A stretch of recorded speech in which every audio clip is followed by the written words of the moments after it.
There are 11 organ systems in the human body, and we're going to start first with the integumentary system. For the most part, this is going to go in the order that we're going to cover them in lecture.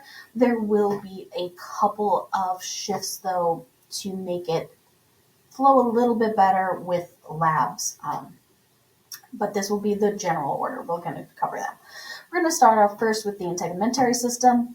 The integumentary system is a fancy way of saying the skin. The skin is its own system. This is our external body covering. This skin is critical for protecting deeper tissues from injury. It's going to synthesize vitamin D. It's going to help keep our insides inside and the stuff outside outside. It's also going to be the site of a slew of sensory receptors: pain, pressure, temperature, touch, both light and deep. It's going to contain sweat glands, oil glands. We're going to also have the skeletal system. Skeletal system is your bones. Now, a lot of times you will hear people refer to the muscular skeletal system. That is incorrect. The muscular system and the skeletal system are two separate systems, even though most people do tend to talk about them together, just because they do flow and go hand in hand. But they are two separate ones. So, skeletal system, it's going to protect and support body organs. Think about your skull, think about your spinal cord, your ribs, your pelvis. They protect the organs inside. It's also going to provide a framework for your skeletal muscles. And this is why frequently these two systems are talked about together, because they are integrated together. What you may not think about is the fact that your bones are going to be the site of your red and white blood cell production. We will talk about that with the cardiovascular system as well as the skeletal system. And then you probably know this, but don't think about it. The skeletal system is also a mineral storage site. It stores calcium, it stores phosphorus, it stores a slew of minerals that your body is going to need at various points.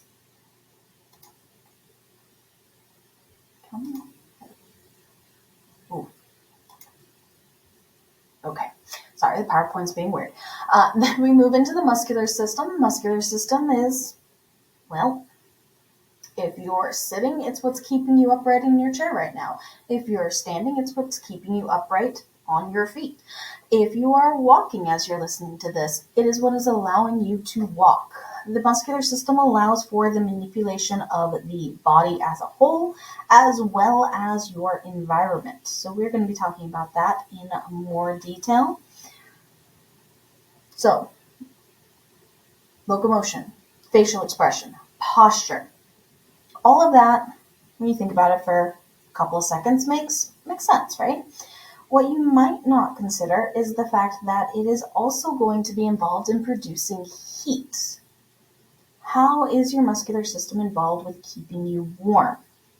Have you ever worked out and you're working out, you're doing your thing, and you are, even if you were in an AC'd gym, you are extraordinarily warm, red in the face, radiating heat when you're done. It's because every single time one of those muscles contracts, they produce heat. Heat is a byproduct of energy consumption. So every time we consume energy, which we do a lot of when we contract our muscles, we produce heat. Another way in which they produce heat, when you shiver.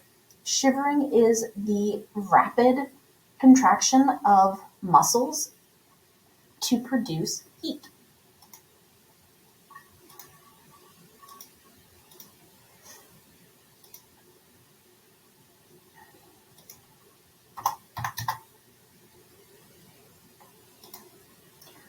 Okay, I do not know what the PowerPoint is doing. There we go.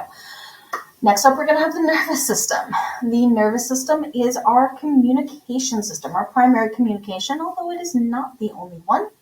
This is a fast-acting control system. This is going to be an immediate response. It will respond to both external and internal stimuli, what the PowerPoint refers to as changes. This is something that in physiology, we actually talk about in far more detail. We will touch on it here in anatomy, but we'll talk about it in way more detail in physiology. The endocrine system, this is our other communication system. This is going to be a slow-acting communication system. It does not generate an immediate response. The endocrine system is going to have a slew of organs and glands that are going to secrete hormones. Hormones are chemicals that will then act upon very specific tissues and cells within the body, and is going to be involved with regulating a slew of things, starting with, but not limited to, growth. This will be during your growth phase, so growth spurts leading up to it, but it will also be the growth of new bone, the growth of new cells and new tissues as old ones die off. It will be involved heavily in reproduction and reproductive health and sexual characteristics. It will be heavily involved in nutrient use and consumption, blood sugar regulation, blood calcium regulation, blood potassium regulation, water retention or excretion. The list is huge. So we'll talk about that in more detail with the endocrine system. Cardiovascular system. This is going to be the heart and blood vessels, as well as the fluid and cells located within your blood vessels. These blood vessels are going to transport blood, but also nutrients, waste, and hormones.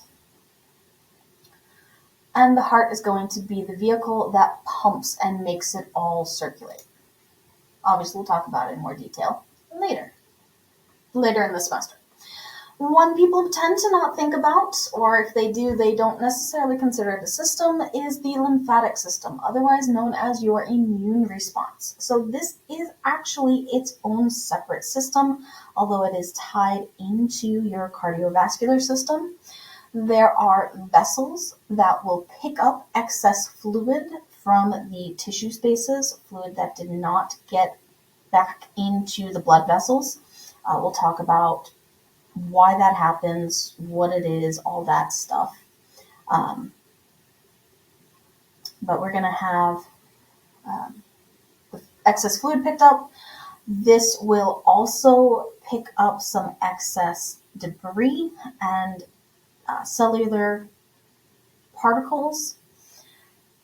The lymphatic system is going to house the vast majority of your white blood cells, so the vast majority of your immune response, and therefore it will be able to mount an attack against foreign substances or anything it perceives to be foreign, autoimmune diseases.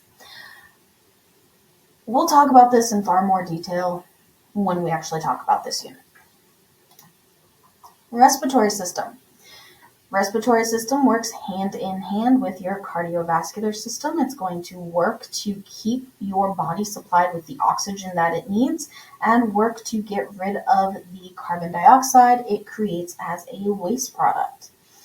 So this is going to be our site of gas exchange.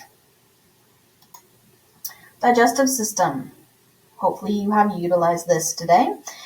Hopefully you've eaten something, multiple somethings, hopefully.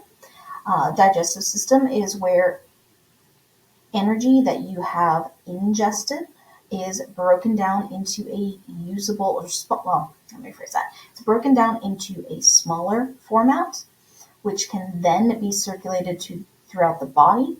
When it is circulated throughout the body, it can then be utilized in a usable format.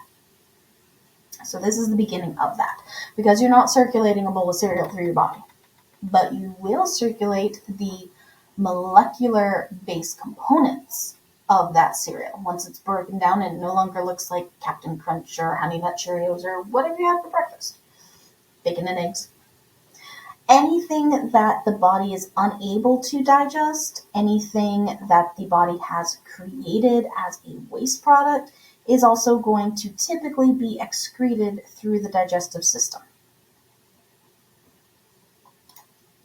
Urinary system is also going to be involved in excreting or getting rid of waste products that aren't needed. It is going to specifically get rid of nitrogenous waste. Nitrogenous wastes are typically referred to as urea, and these are going to be byproducts of breaking down amino acids. The urinary system, however, is also going to be involved with regulating your water balance. So it's also going to be integral in maintaining blood pressure. It's going to be involved with regulating your electrolytes. This is not just potassium and sodium, but this is also going to be calcium, magnesium, phosphorus, and a slew of other electrolytes. And it's also going to be involved in maintaining body pH. So body pH is going to be regulated by your kidneys, and your kidneys are going to regulate your blood pH, which will in turn regulate the pH of every other tissue in your body. All the tissue, I have to say this here, we'll talk about it more later, but every tissue in your body has its own pH. Its own pH that it functions best at. For instance, your stomach is going to operate at a pH of 2. Whereas your blood is about 7.35 to 7.45. Other tissues are going to have other pHs. We'll talk about them as we go. But here's the thing. Let's say you decide to follow some new fad, trend, cleanse thing, and it's like your body pH is out of whack, so you need to drink this really expensive alkaline water to neutralize the extra acid in your body. It's not going to actually neutralize the extra quote-unquote acid in your body because the stomach acid will neutralize the alkaline water. Your kidneys are just fine at maintaining the balance of your pH in your body as long as your kidneys are healthy.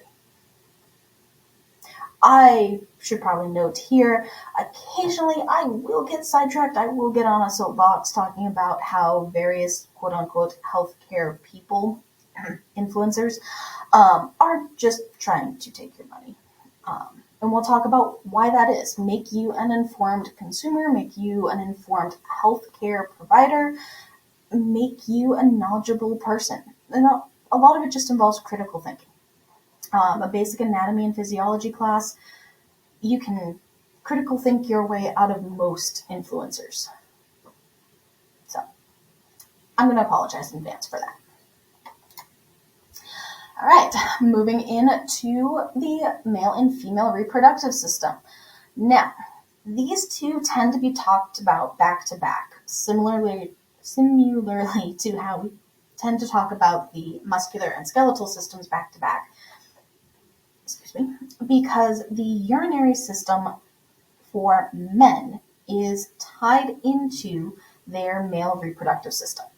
So when we talk about the male urinary system, we are touching on and talking about some of the mechanisms in place for the male reproductive system. Now, female reproductive system is going to be a separate entity, but we'll talk about that in obviously more detail when we get to the reproductive systems.